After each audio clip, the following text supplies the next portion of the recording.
Peter, how does this usually work? Are we going to start at the hour? Or are we going to wait for a little bit? Okay. Let's start. Should I share my screen? Hold on. Yeah, we should probably give that a quick test. Oh, wait, so hold on. The host is disabled participant screen sharing. I think you need to click on that. Okay. Yeah, Alex, are you the host? Yeah. You should be able to share your screen now. Okay. So many. Can you see the? Yeah. Not the share button. You need to click the present button. It's like this. Sorry. Okay. People making that same mistake all the time. Okay, so hold on. What I'm going to do is I'll just get the chat window open. So if people want to put messages in the chat, then I can see them. Sure. Let me know whenever you're ready. And then I'm good to go. Yeah. All right. Perfect. All right. Welcome, everyone, to the EC Distinguished Colloquium. It's a great pleasure to introduce Rob Fergus. Rob is a professor of computer science at NYU, New York University. He's also a research scientist at DeepMind, New York. And prior to that, he co-founded Facebook AI Research.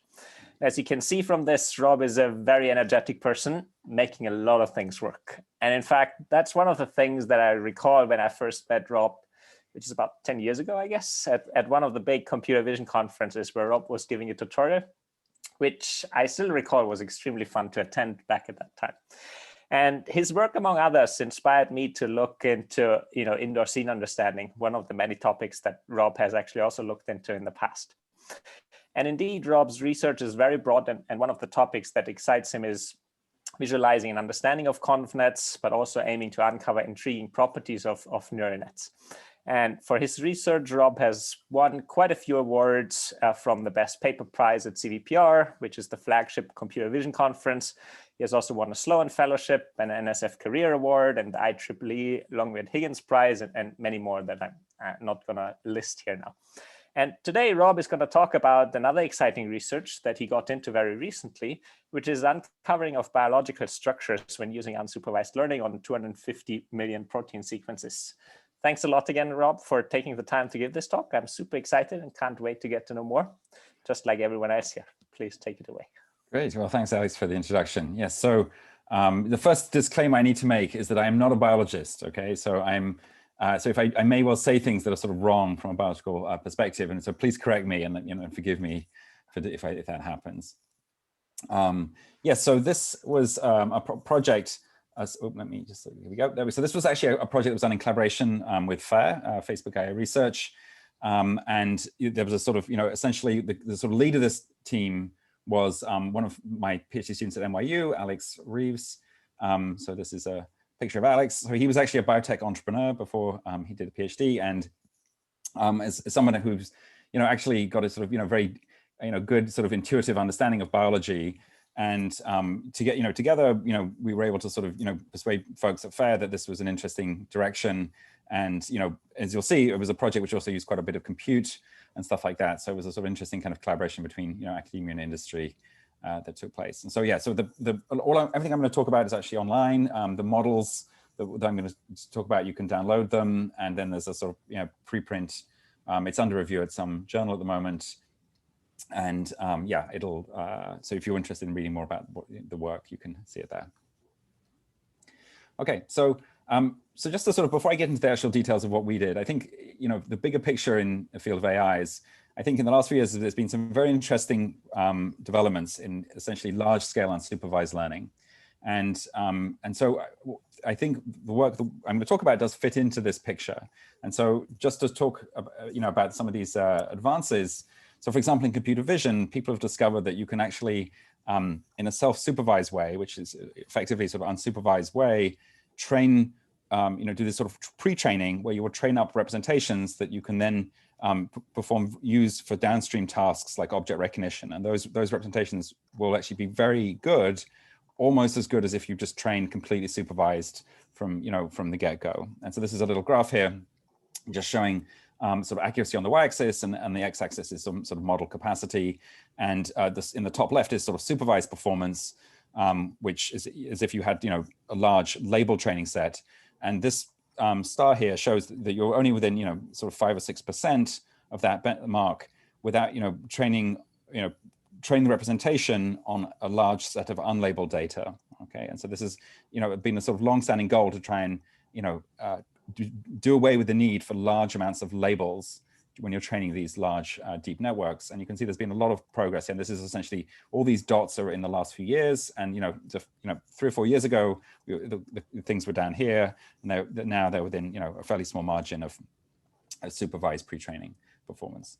So that's the story sort of from computer vision. But then you also see, I guess some folks probably have seen these sort of language models that have been in the media quite a bit. So OpenAI has trained this enormous language model on sort of 500 billion words from these giant text corpora that they sort of curated from the internet. And these language models are able to generate amazingly realistic natural text. And so that you can, after training this model, you give it a little prompt shown in gray. United Methodists agree to historic split. Those who oppose gay marriage will form their own denomination. And then the article's generation is shown in the black text here. And you can see that if you just read over it, at a glance, it's actually very hard to tell that that wasn't written by a human. Okay, and of course, these big language models are trained in an unsupervised fashion. They're just trained simply to predict what's the next word in a sentence, or what's the missing word in a or few words in a sentence, and so on. So and again, people have been trying to sort of create good language models for a long time. What's really been the breakthrough here is just, I suppose, just sheer scale of these models, and that's led to this kind of phase change in performance in some sense. And then the other thing which is kind of cool is that you can take these sort of representations that were trained in the language models, and then you can sort of use them for different downstream tasks. So this was some follow-on work from OpenAI, where they essentially, instead of trying to predict words, they would then try to output an image. So this was the idea that you give a text prompt, and now you ask it to generate pictures. And so this is they've got a very cool blog post on it. I guess there's a paper going to be coming out soon. So the text prompt was an armchair in the shape of an avocado, and here you can see some actually pretty compelling things. And it's hard to imagine that there actually are many images like this out there on the internet, but somehow the thing is able to kind of synthesize them realistically. So that's just illustrating that there's sort of the underlying language model there can be used for sort of a variety of sort of downstream tasks. And again, the thing that's driving this is kind of large scale unsupervised learning. Okay, so I think what the other kind of interesting phenomenon is that the architectures in these deep models are remarkably similar. So there's something called a transformer, which I'm going to go into a bit in the talk, that came out a couple of years ago. And it's actually somewhat agnostic to the exact modality that's used. And indeed, people are finding that actually transformers can be pretty effective on image data as well in the last year or two. And so in this work, what we're doing is really quite simple. We're applying these transformer models at large scale to biological data instead of image or text. And the sort of key point really is that we're just going to be presenting this transformer with the underlying sort of amino acid sequences that make up proteins, and from the sequence representation, these large transformer models are going to sort of in an unsupervised way learn representations that capture a lot of interesting biology, and more concretely, the feature representations can be used for a bunch of sort of downstream tasks that relate to the structure and function of those of the proteins. And as a result, the hope is that this sort of these feature representations that we learn in this unsupervised way could be applied to a whole range of different tasks in computational biology. Okay, so just to spend just a minute motivating why sort of proteins is an interesting domain. So, our genes are encoded in our DNA, and these are then transcribed by the sort of molecular machinery in our cells to make proteins, which are the sort of actual, they're transcribed to some amino acid sequence of amino acids, which then folds itself into a sort of 3D structure that has a little example. And then that structure determines its function, and that's how it interacts with other proteins in the cells and in the body and so on to basically, you can think of these as little sort of molecular machines that underpin kind of all of life. And the sort of analogy I suppose, is that the genes represent a kind of a sort of blueprint, but the actual sort of parts that go and actually do stuff is sort of equivalent to the proteins. So, it's a domain which we'd really like to be able to understand, because we would like to have sort of, programmatic control of biology, which we can achieve if we can sort of understand how to, model proteins and generate them and so on. And just to sort of motivate some of the sort of, I mean, obviously the proteins sort of make up essentially all the sort of machinery within cells, like the structural, the structures that sort of hold the cell together. They're obviously, crucial in, all kinds of very important cycles within life, like, for example, how photosynthesis, perhaps we could, engineer sort of plants with that have better photosynthetic pathways if we had control over proteins and so on. And then you can imagine there's a whole bunch of sort of sensing mechanisms in biology that, again, you could sort of customize these if you were able to, sort of understand how proteins work. And of course, the cellular replication machinery and so on, of course, the transcription process itself uses highly complicated proteins in itself. Okay, so the point is that there's a whole sort of diverse set of functions that span sort of everything that really goes on in life, and we'd like to be able to essentially have machine learning models that can address this domain. Now, one of the other sort of key factors in this, I think, is that unsupervised learning in other domains has taken off. It's not just a question of sort of finding the right machine learning models, it's also taken off because there's huge amounts of unlabeled data available. And there's a sort of fortuitous thing that the cost of sequencing in biology has undergone a sort of Moore's law type reduction in cost over the last few decades. And so, now it's possible to sequence incredibly cheaply very large numbers of genes and from all organisms across life. And so what's happened is that there are now these centralized databases where all the sequence information is being deposited, and it's growing essentially at a sort of exponential rate, thanks to this sort of huge reduction in the cost of sequencing. And as a result, you've got this vast trove of data. There's very little sort of label information attached to it. You have very little idea what these things do. So the question is, could you want some way of sort of using all the information that's inherent in it. And of course, unsupervised learning is exactly the kind of thing you want. And of course, that's nicely coupled with the fact that these giant machine learning models need millions of examples to be able to sort of extract the patterns reliably. And that's essentially what the sort of high level story of this work is sort of taking these very large open source protein sequence data sets and then applying these big transformer models to them. Okay, so just to talk about what we mean by protein language modeling. So it's easiest to sort of to draw an analogy with natural language. So there's really two sort of ways to do it. I mean, there are more, but these are the sort of simplest ways to think of it. So the most natural perhaps is what we might think of as autoaggressive. You have some sentence if you're in the NLP domain, to be or not to be, that is the blank. And you would ask the machine learning model to, given the preceding context, to predict the next word in the sentence. Okay, and so the idea is that if it understands natural language, then it should be able to have a pretty good guess as to what that would be. And then in what we're going to be doing in the protein world is each amino acid that makes up a protein is a single residue, as it's called in the protein sequence. Well, there's about 20 of them that are common in nature. So it's going to be this discrete alphabet of individual amino acids, and the protein is made up as a sequence of these. And so if you were to do this prediction autoaggressively, you would effectively just sort of try and predict the next amino acid in the sequence given the preceding ones. Okay, so that's one approach to doing it. The other approach is to sort of mask out randomly different portions of the sentence, or equivalently the amino acids within the sequence, and try and fill in the blanks, as it were. And so the advantage here, of course, is that you get sort of surrounding context on both sides for doing that. And so a lot of the most successful sort of language models for natural language modeling are of this form. So they use this kind of objective.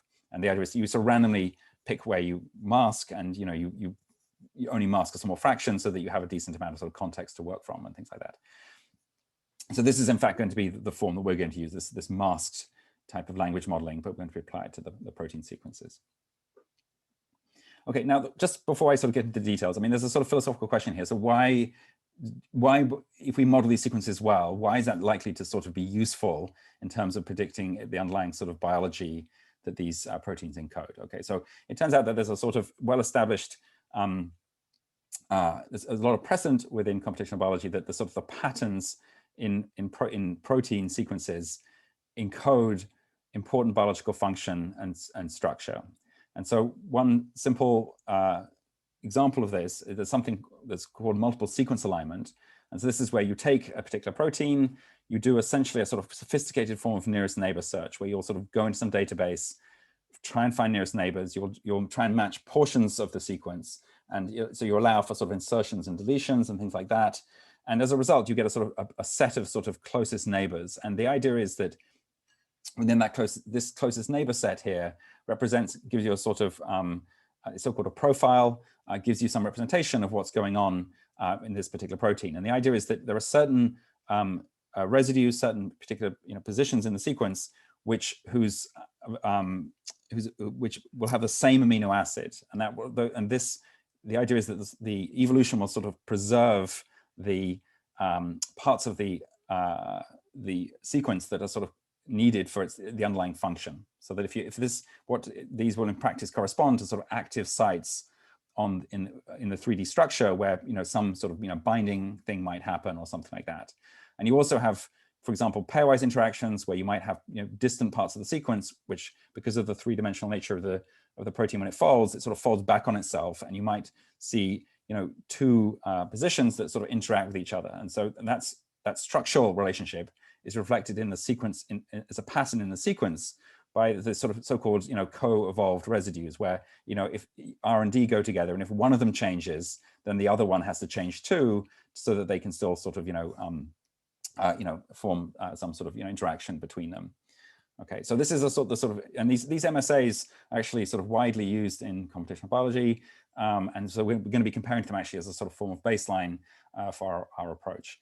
But this is a sort of high-level intuition about why patterns that we might uncover with our big transformer models might actually carry some might mean that there is sort of information about the sort of both the geometry and somehow the sort of function of the protein.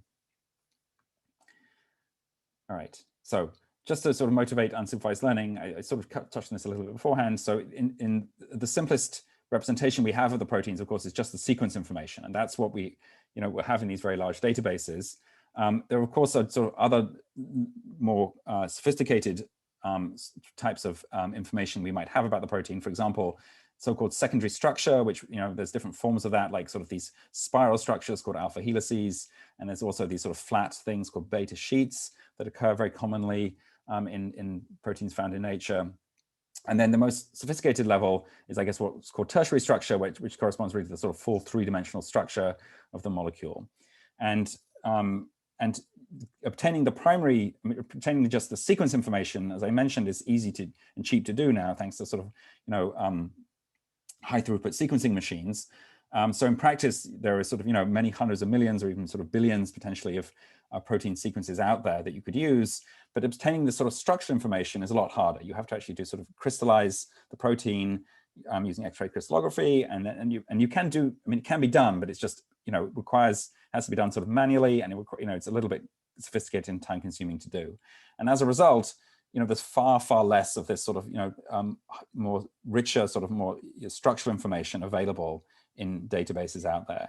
Now it's a little bit it's a bit hard to determine exactly how many there are, because of course many of these proteins are actually quite similar to one another. But if you sort of eliminate the ones that are sort of reasonably close to one another, you're looking at a few sort of tens of thousands of ones for which you have known structure and stuff like that. That's been at least been determined by experiment anyway. So it's making the point where there's this huge imbalance between there's lots of data, we have relatively few labels for it. Seems like a pretty good regime which you might want to consider doing some sort of unsupervised learning, at least as a pre-training phase, and then perhaps you could use the label data as a sort of fine-tuning operation, just as people do in NLP and in computer vision and stuff like that. Okay, so just to give an overview of what sort of happens in the sort of current sort of pipelines in bioinformatics at the moment. So the idea would be, normally what happens is you take a sequence you're interested in, and then you would essentially do this sort of nearest neighbor search, a sort of retrieval mechanism into a big sequence database of proteins that, from the rest of nature. And this, in practice, it's a little bit more than just simple nearest neighbors. As they say, they have this kind of, because you get sort of segments that are conserved, they have a sort of way of they have a little some hidden Markov models and other approaches for kind of finding repeating subsequences and aligning on those, which effectively requires you to kind of insert blanks perhaps in some of the when you're doing the matching and stuff like that. So they'll do some retrieval operation, and that will give then this sort of set of related proteins, so-called the multiple sequence alignment. And that's the example I showed in the previous slide, where you had basically a bunch of sort of similar looking proteins, which are similar sequences anyway. And then that basically then they can use that as a sort of as a representation that they can then pass on to various sort of tasks they might want to do downstream. Okay, but the key point is here that the representation that's used is a sort of relying on the fact you can find lots of reasonably close neighbors in your big data set, and it's fundamentally a retrieval operation that you're doing to do that, right? There's not a sort of actual model or anything like that. So in what we're going to do, it's a bit different. So what we're going to do here is essentially to take that big protein sequence data set and sort of train up this big transformer model that will sort of in some sense ingest hopefully all the information in that giant data set into one parametric function. And then what's going to happen is you'll just pass your sequence into this big transformer, and the features that pop out the top, then you will just use for the various downstream tasks you care about. Okay, so it's quite different in the sense that you now have, the hope is that the model will capture the sort of commonality and structure across all sequences. You're not just using the sort of local structure that you can find with a sort of nearest neighbor type approach. And furthermore, it's a sort of, it's a direct sort of feed forward thing. You just pass this thing through and out it pops very quickly and so on. So there's also sort of, efficiency wins from this way of thinking about things. Okay, so now just to talk a bit about the actual models we're going to use. So the basic idea is we'll have a little protein sequence that we will then, in the training mechanism that's used, the so-called BERT style training. So BERT's a form of an approach to doing language modeling. Effectively, what's going to happen is we'll randomly pick some locations, mask them out, feed them into this transformer architecture, which I'm going to describe in the next slide or two, or at least sketch it anyway. And then out will pop some predictions for the missing locations that we masked at the input. And of course, we know what the ground truth symbol was because it was the one thing that we masked, and therefore we can basically what the loss function then that's applied at the top here, and is essentially a form of log likelihood. So you're essentially trying to sort of maximize the probability of the sort of correct amino acid at a given position I, given all the other ones that haven't been masked out. Okay, and then you're going to adjust the parameters inside your transform model to maximize this log likelihood. And you're just going to sort of crunch away at this over millions of these sequences, and then that's going to be essentially the pre-training operation that we're going to perform. Now, transformers, okay, I'm going to try and sketch what goes on inside one of these transformers. They're not the easiest models to explain, but I'll try and have a go at it. So the basic idea is your input will be X, some matrix X. These will be consist of a sort of n embedding vectors, and each one of which will be of dimension m. So it's easiest to think of this at the input. So at the input, each of these embedding vectors for each position in the sequence will just be a one hot, which will encode which amino acid it is. Okay, and you're going to essentially apply to this input matrix X so there's going to be three different weight matrices. So these are going to be the parameters of an individual layer in this transformer. So this is something which these are going to be learned through backpropagation essentially, and then you're going to end up with these matrices, big Q, K, and V. And these will, in this little example, we're just assuming, oops, I'm sorry. We're just going to assume that these matrices are sort of square, essentially. So these will be the same dimensionality as the input X. In practice, they don't have to be. And then the way to sort of represent these things a little bit is that you can think about having the way they compute. Basically, what's going to happen is we're going to have this sort of attention mechanism. This is the sort of fundamental operation that happens with these transformers, that each position in the input gets to sort of interact with every other position. And this happens, modulated through these learned weight matrices. But the basic idea is to form an outer product between these matrices Q and K. And when you do that, you end up with this sort of, and then there's a normalization operation as well that happens, so that each row here essentially tells you for each position in the sequence, which other ones is it sort of interacting with. And then effectively, you then have an output matrix here, V, which is going to, you're going to, multiply this attention map by to produce your outputs. So another way of thinking about this a little bit is this thing has a flavor of a kind of, a memory operation, so that you have essentially a sort of addressing operation, which is what's going on at the input side with the Q and the K, and then you have a sort of an output side, V, where you're sort of reading back from the memory. So you can think of this as a sort of soft form of addressing operation that's happening. If this was a one-hot vector, if this was a binary, each row was binary, it would be accessing a single element in the memory, and each would be a single row of V. Okay, now, but it's because it's soft, that's good, because then we can do back propagation, we can pass gradients back through these things, and the idea is to sort of, essentially we'll sort of backprop through, there'll be many layers in these transformers, and this is just one layer I'm showing. In practice, the models will have, dozens of layers. Sorry, it keeps flicking forward for some reason. And the crucial point actually I want to reemphasize is that these types of models are different to other types of sort of deep learning models for sequences, in the sense that they do permit sort of, all-to-all interaction. Every element, if you have n amino acids in your sequence, this is an n by n matrix. So every element can interact with every other. And that's not true of other, for some of these sort of models like recurrent neural nets, where essentially, there's this difficulty that you only, those models only model the sort of, most recent stuff that they've seen as they move across the sequence. The tending to stuff, way back in the past is much harder for them. Whereas in these kinds of models, they're able to do it very naturally. And that turns out to be sort of crucial, because in the proteins, there can be significant long-range interactions, right? The molecule will sort of bend around back on itself, so that just because two amino acids are distant in the sequence does not mean at all that they're going to be distant in the structure, for example. Okay, so just as I said, so how do we, sorry, one other fine detail, yeah. So the output here, we get these output features, and then those will be presented as the embeddings for the next layer up, and so on and so forth, all the way up to the top.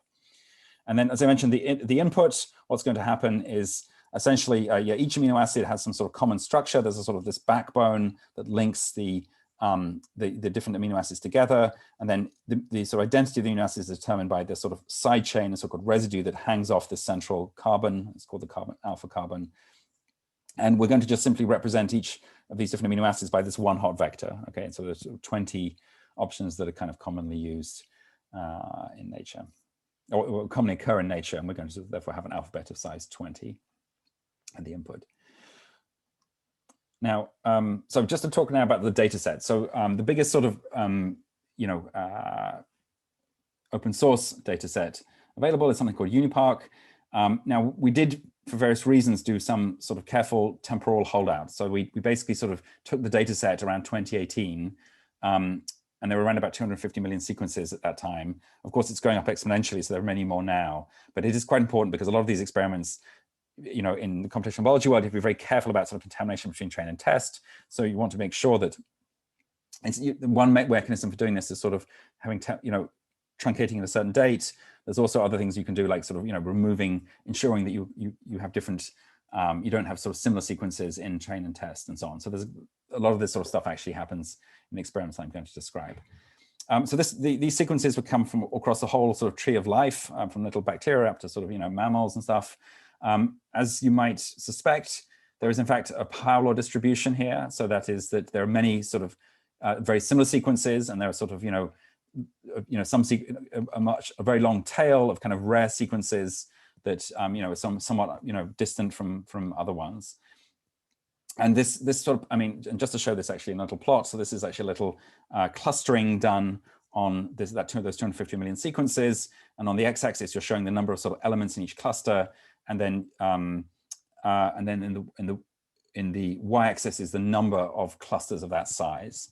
And this is a log-log scale. And so what you see is that there are sort of very many clusters that have, just a few elements. And then there are a few that have, tons of elements, basically. All right. So this, unfortunately, sort of messes things up a bit, because it means if we just throw this data sort of without some sort of rebalancing in, our transformers is going to spend all the time modeling that these families of proteins that are very similar to one another, and it's going to ignore the kind of rarer ones. And they're the really interesting ones in some sense, because they're sort of perhaps representing kind of, unusual sort of functions and stuff like that.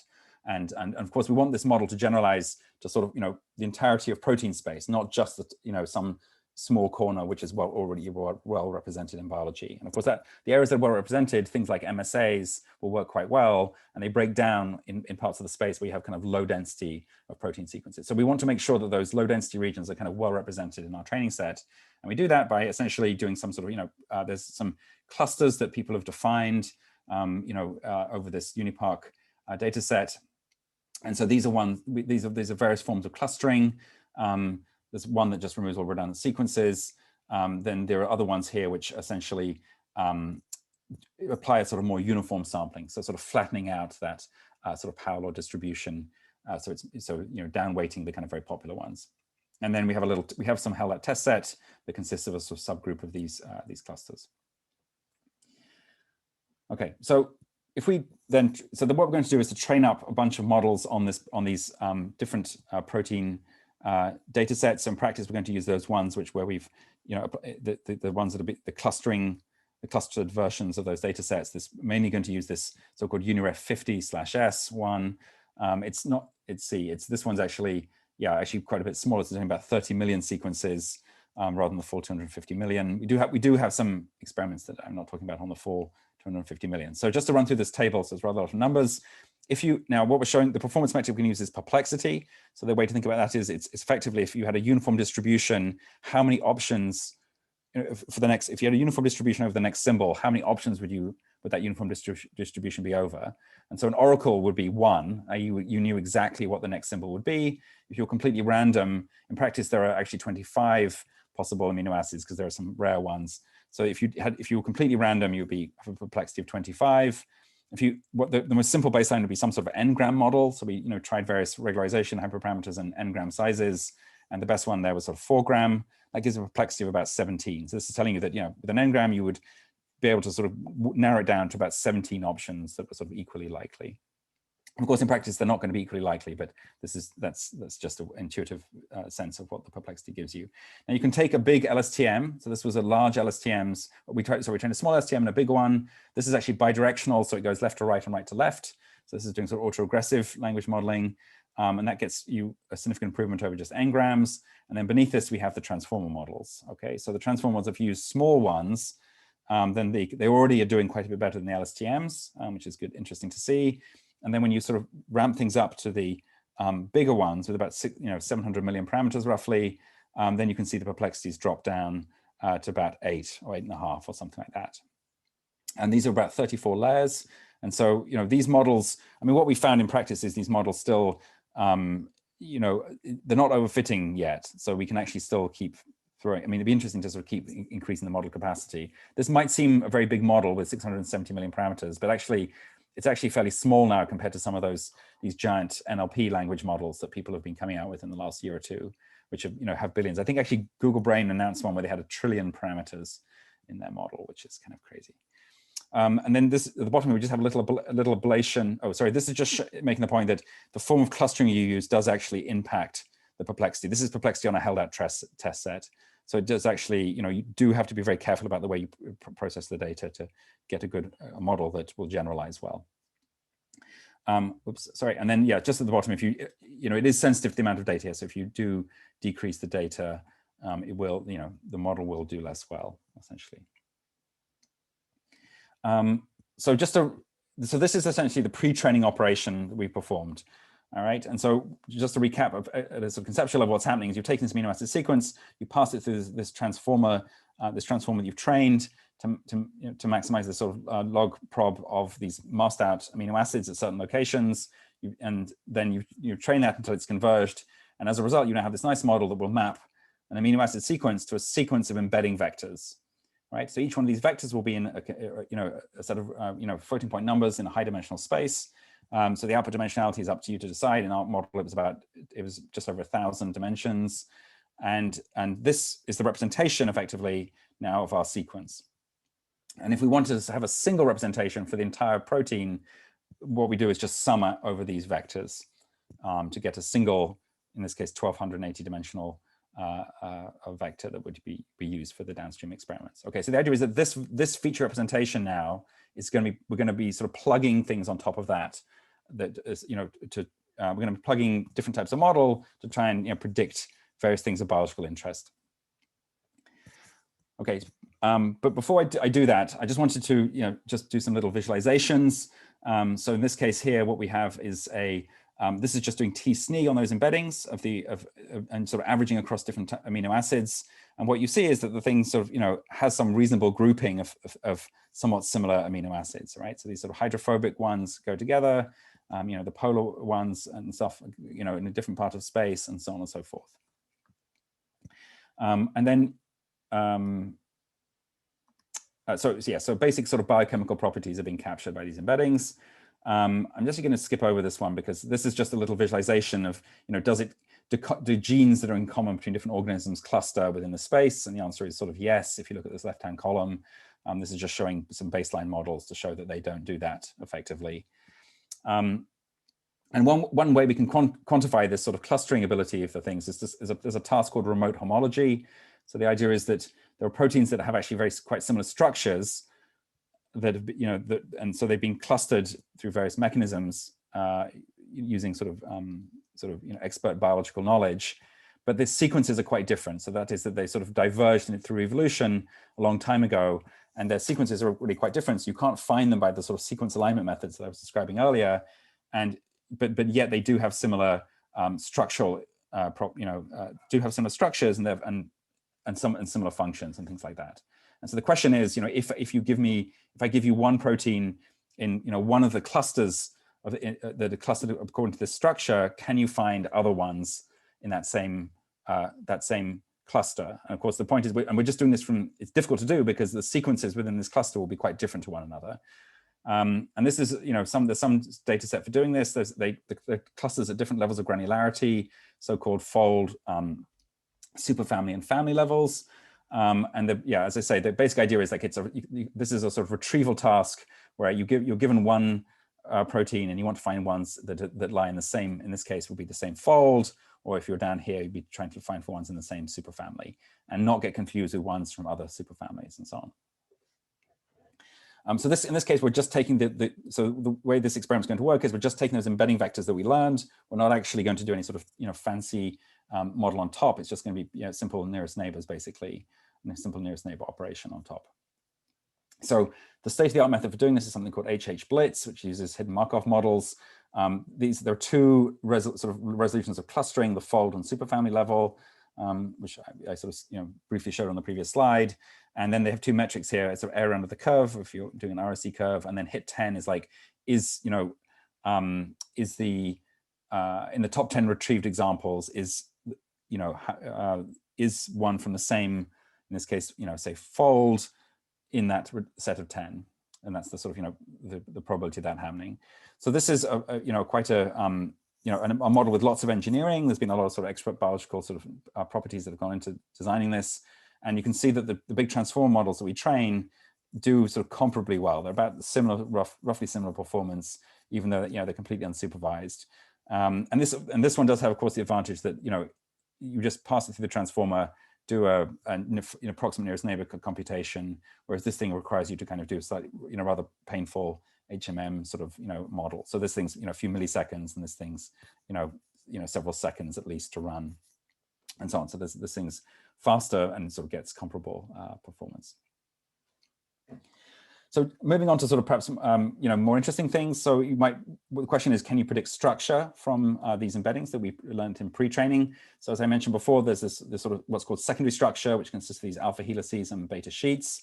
People treat this as a little sort of multi-way classification problem, where for each position in the sequence, you want to say, is it an alpha helix, a beta sheet, or something else?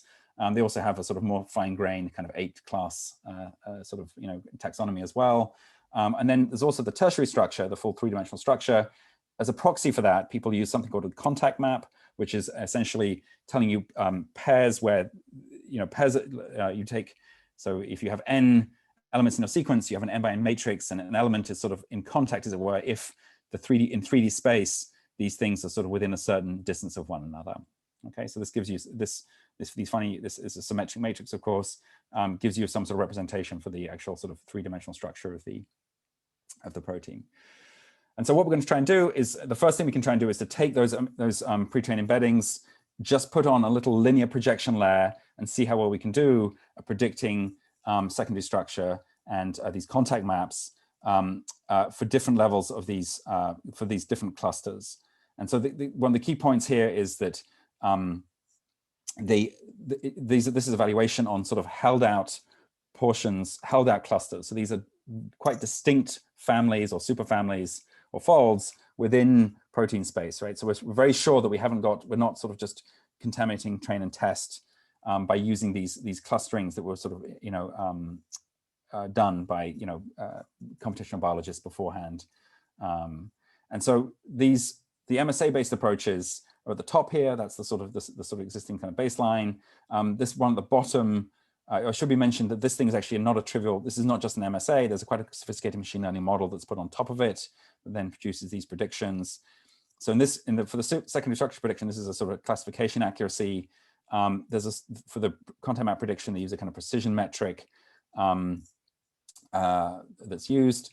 And so this is the sort of performance of the sort of existing bioinformatics, well, sort of the traditional bioinformatics pipelines that say that, because there are a lot of deep learning methods being applied as well these days. And then at the bottom here, this ESM1B is effectively, sorry, I'm just flicking through these things. The ESM1B is essentially the sort of biggest and best transformer that the team is able to produce. And these are the sort of numbers that are being obtained. So you can see they're actually doing quite well and beating fairly comfortably the MSA-based approaches. The margin's small on the contact map prediction. And then so just to understand how these are used, basically the pre-trained embeddings are frozen. Those are never updated. And what we then do is to just train a single, for the secondary structure, it's just a simple linear layer that then goes into a softmax classifier. So there's very little capacity in these little linear projection heads, so that if it's working well, it really has to be due to the embeddings themselves, rather than sort of what's going on in this sort of probe little model we're sticking on top. And then for the pairwise contacts, we have a sort of bilinear form of predictor that is that we're training. These just to be clear, so these probes are trained with supervision, but the pre-trained embeddings are frozen, and those are trained just in an unsupervised way. Okay, so I'm running out of time, so I'm going to just skim through some of this. So basic idea is, so this is just visualizing some of the projections for the contact maps. If you just take the model with no training at all, red is mistakes, blue is correct, and then you can see that once you've trained these things, if you just train the linear predictor without the pre-training, then it doesn't do very well. With the pre-training, it's now doing pretty well, and this is the sort of fairly sophisticated sort of traditional computational biology pipeline for comparisons that's doing it not quite as well. The bottom half of the diagram is just showing a sort of binarized version of the top half with sort of labels overlaid. So yeah, just look at the bottom half really. So one crucial plot here is, if we do better at the language modeling in the pre-training, does it actually help us with these downstream tasks? And the answer is quite clearly yes, according to these plots. So this on the x-axis, I'm showing the loss in pre-training. So that's the perplexity. So lower is better. And then on the y-axis, we're showing the performance on the downstream task, in this case, secondary structure prediction. And then we're showing 3 different sizes of transformer, 6, 12, and 34 layer. And what you'll see here is these are sort of checkpoints of the model during different stages of pre-training. And you can see a very clean relationship here between performance and your pre-training loss and your secondary structure prediction. So this pre-training objective of just sort of filling in the missing amino acid does seem to sort of be, give us representations that are kind of, directly useful for these downstream tasks. And this is the long range, this contact map prediction, somewhat similar story going on there as well. And of course, you see that with the bigger models, you're sort of, the curves are on sort of better slopes, or at least for the contact map prediction anyway, which is what you want to see.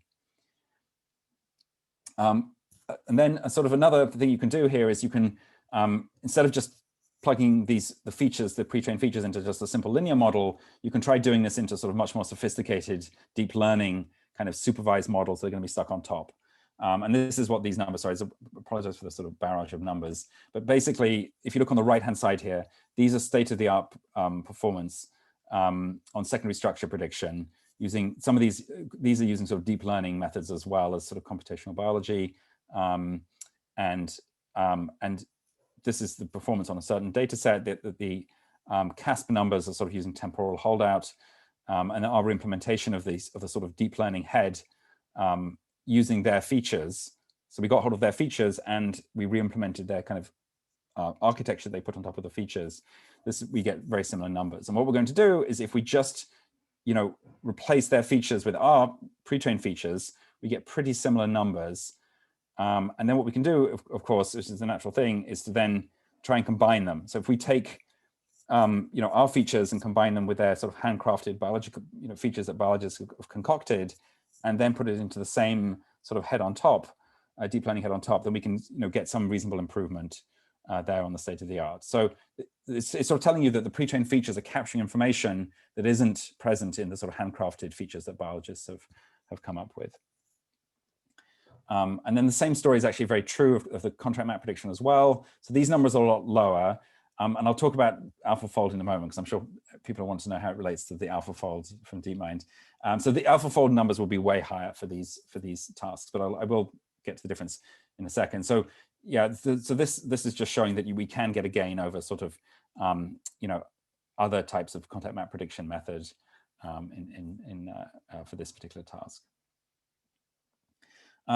So the final thing I'll just briefly mention, because I'm running a bit short of time, is essentially the other downstream task is sort of, can you predict if you change amino acids in the sequence, can you predict how it will affect the function? So there's these things called deep mutational scans where they've taken a single protein, they've systematically varied amino acids within it, and then they've got a way of sort of measuring the activity level of the protein. Say say the protein's function is to fluoresce. Does the fluorescence increase or decrease if I change, the amino acid at a particular location from, A to F or something like that? And so this is, it's obviously quite an interesting thing. If you want to sort of, modify existing proteins to sort of make them better, you want to be able to, have models that can predict this. So this is just showing some results. Each column here is a different protein. This is showing correlation between the sort of the ground truth the ground truth change in function, say fluorescence, for example, as you vary the you try different mutations to each sequence, and then what we're showing here is sort of a different model. So this on the left-hand side here, this is a direct sort of apples-to-apples comparison on a subset of them. Where you're comparing to Gray et al. That's another approach. So just to be clear here, we're using the pre-trained features with the supervised model on head that's going to try and do the prediction for a given family, and it's done in so we train on some subset of the family and use the rest for holdout. So this thing is supervised, this part still, which ideally you'd like this to be unsupervised too. But you can see the transform model is doing pretty well here compared to the LSTMs in orange and some other machine learning approach in the literature in green. On the right-hand side, this is on a larger sort of comparison set. Yeah, the comparison here is to Rieselman. So theirs is actually fully unsupervised, which explains why they're probably not doing as well as our approach. But if you have some supervisory data, for i.e. some of the mutations, what happens to the effect, then you can see that these pre-trained features are pretty good at predicting high correlation coefficient for predicting kind of what would happen for sort of unknown mutations to a given sequence. Okay, so I'm going to just wrap up here. So just to talk very briefly, so this, we came out with this work in 2019. It turns out there was some of the sort of big computational biology labs came out with very similar papers. They were using LSTMs, they're fairly small in size, and we were trying these big transformers. I guess that's the sort of most salient difference. We did actually go and try out their approaches, and you can see that the big transformers do actually perform quite significantly better than using sort of smaller models, and also LSTMs as well. And so these are just evaluations on the secondary structure prediction and contact map prediction, and so on and so forth.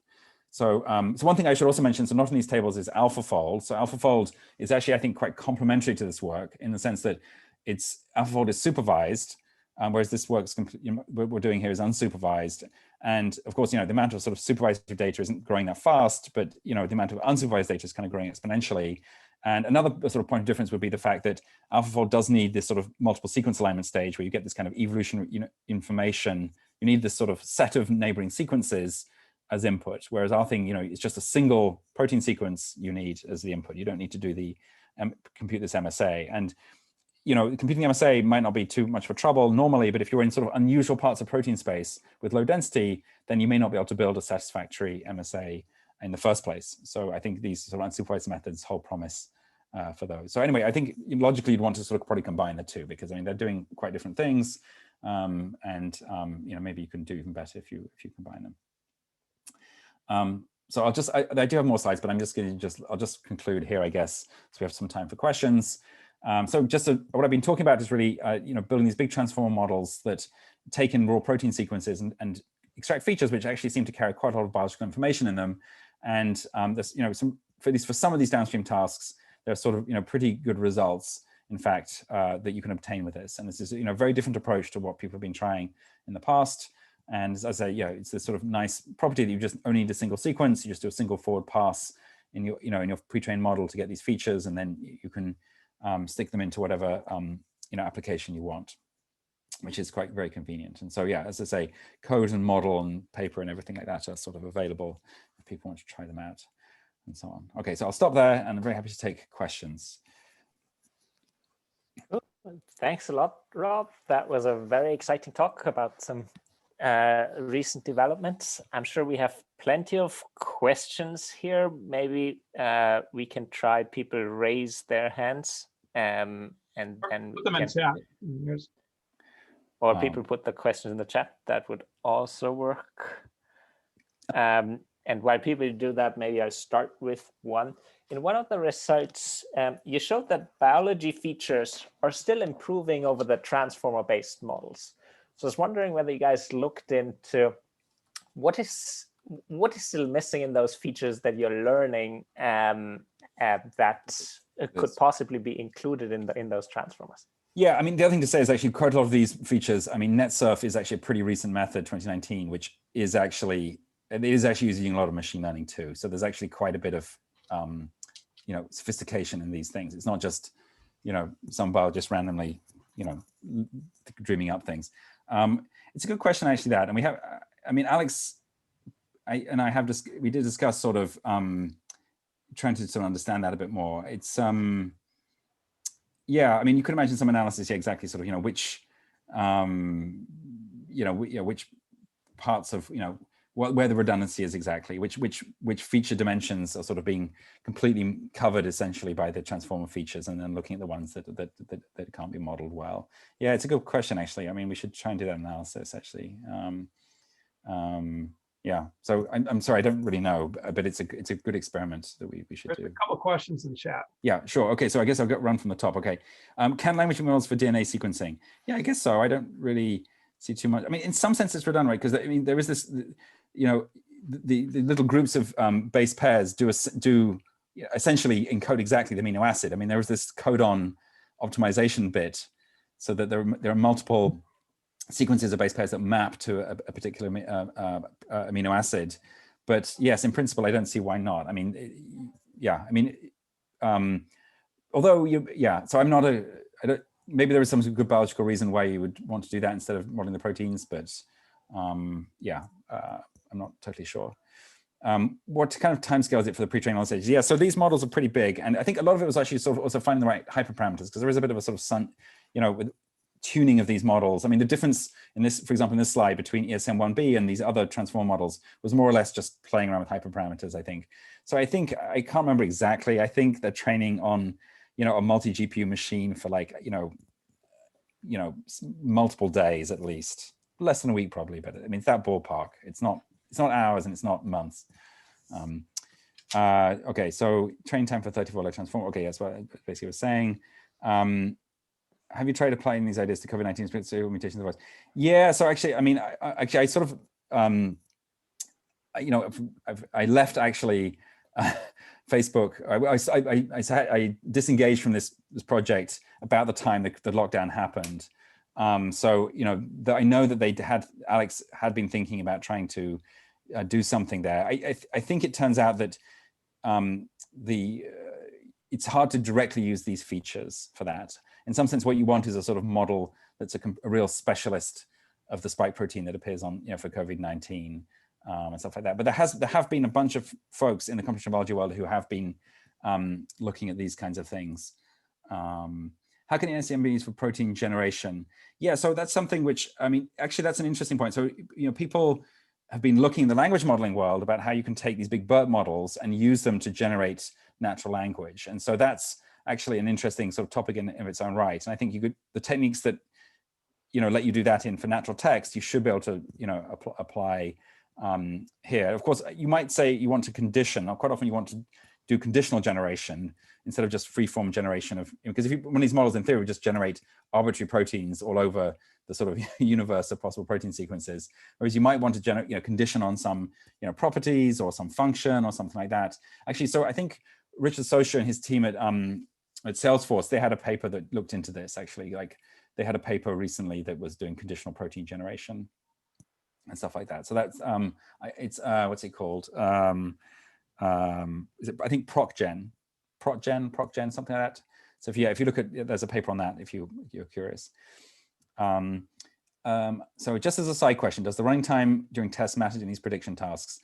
Are there online prediction needs for computational biology? Yeah, so if I actually was more of a computational biologist, I might know the answer to this. I think this remote homology thing is somewhat useful, I gather, to be able to do that fast, and therefore being able to do it with sort of deep net embedding plus a fast approximate nearest neighbor mechanism, I think is actually useful compared to the sort of the slightly time-consuming models that they use at the moment. But I'm sorry, I wish I could give you a sort of more definitive answer on that one. But I gather it is useful from talking to Alex and other members of the team. What is the input sequence length you choose as input length of the transformer? So that depends on each protein will have a different length, and that will be so different proteins have different lengths, and that will just be the input. So there's not fixed length. There's no padding that's going on here or anything like that. Bear in mind each token in the sequence is being mapped to its own embedding vector, right? So you just get more embedding vectors if you have a longer sequence. And if the way we compute the overall sequence is it's a sum, which I suppose you have to normalize by the length of the protein if you do that. So you have to take an average of the embedding vectors if you want a single vector for the entire sequence. But that averaging operation is invariant in some sense to the sort of length of the protein. Are there different types for interactions? You need to use relaxation. These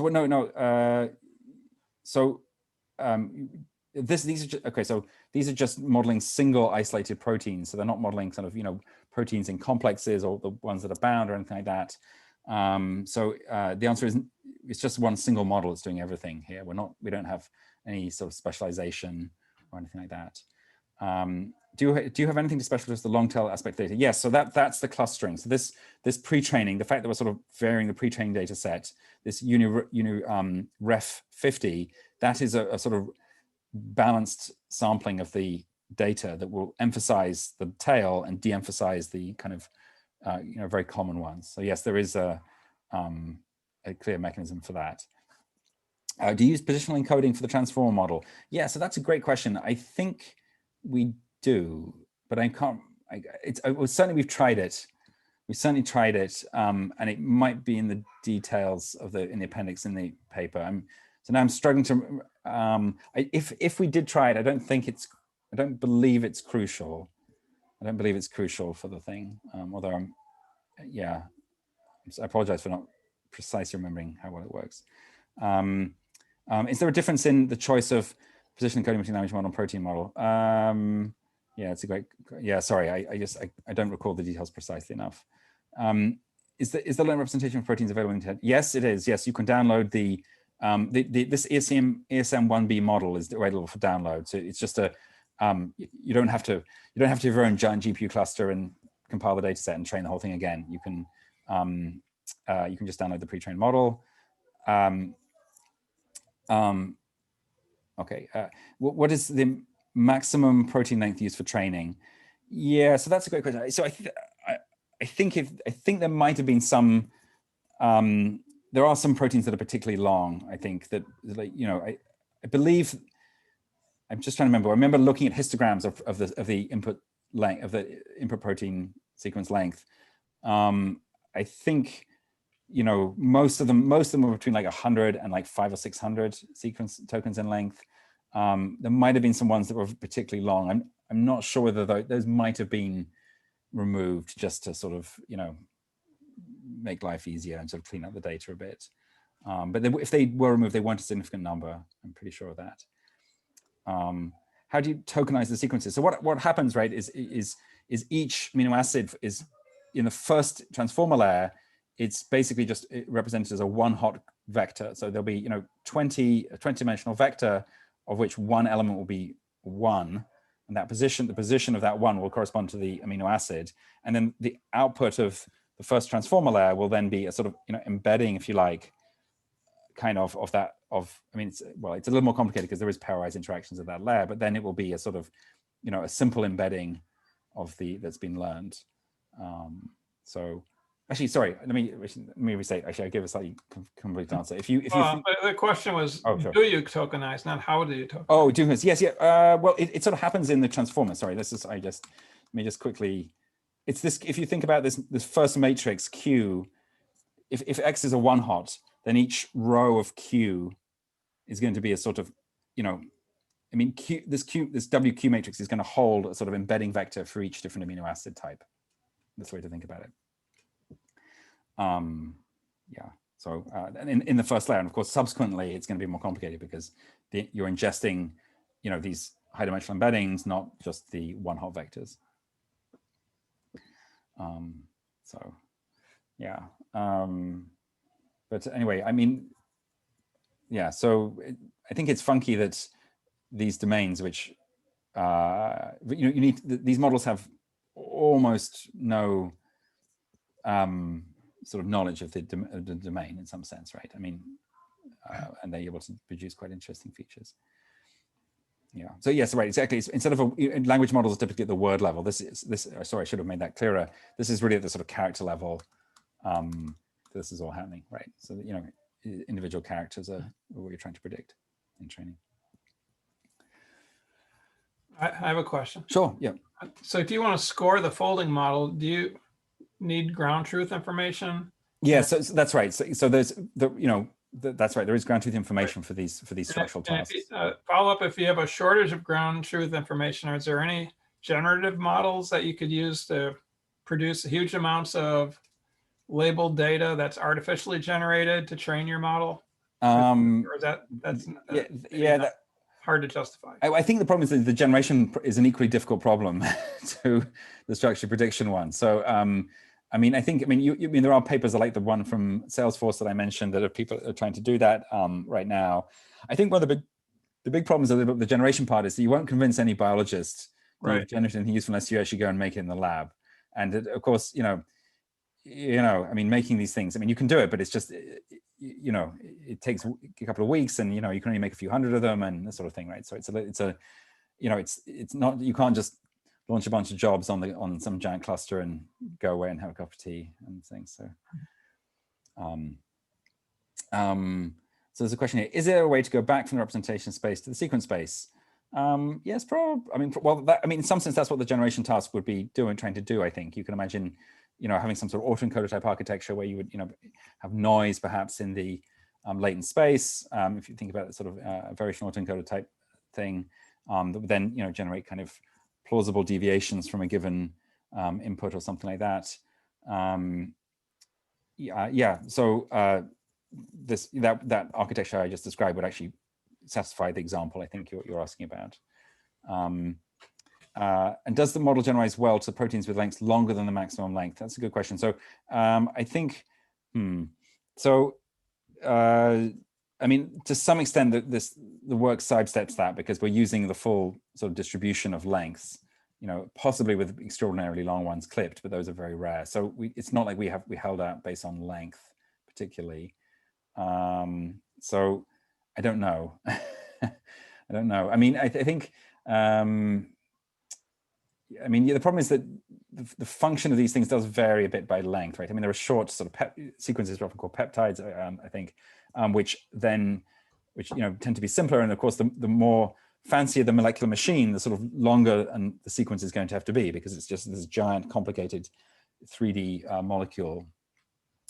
So it's quite plausible that things, there's good reason to think you might struggle to generalize if you just train on very simple sequences, very short sequences that have quite simple functions and simple structures. Maybe that would actually be, you would struggle to generalize to sort of much more complicated sequence, much lengthier sequences, which would encode much more complicated structures and stuff like that. I think we're starting to wear you out. I mean, oh no, I can keep well, we're not wearing you out, but yeah. maybe just a couple more questions. Sure. Yeah. If there are any more.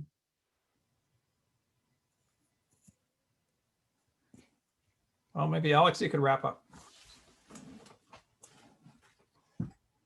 There is one more question, I think, in the chat. Okay.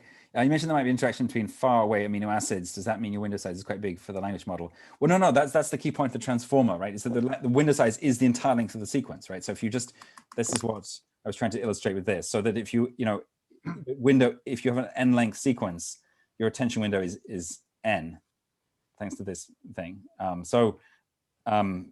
I mean, yes, these things are sort of, few hundred to, n is a few hundred in size, so you can afford to have, everything connecting to everything, right?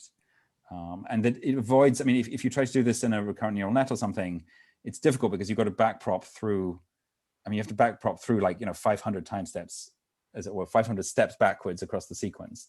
And that's, even with LSTMs, that's quite hard to do, to train effectively. So this is why I think the transformer models do have an inherent kind of advantage over sort of,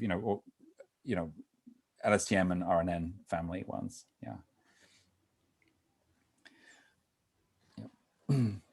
Cool. All right. Thanks a lot again, Rob, for being around, for taking us through one of your recent very exciting projects. We are pretty much out of time, or actually over time already. I think at the peak we had like 260 something people around, which is very exciting to see. Thanks again, and we'll hope to see you hopefully in person at yes, I'd love to come and visit in person. I know. Thank you very much. At some point, yeah. All right, thanks. Cool, folks. All right, thank you for having me. Thank you, Alex. Thank you, Bruce. Bye. Thanks, Rob. Bye.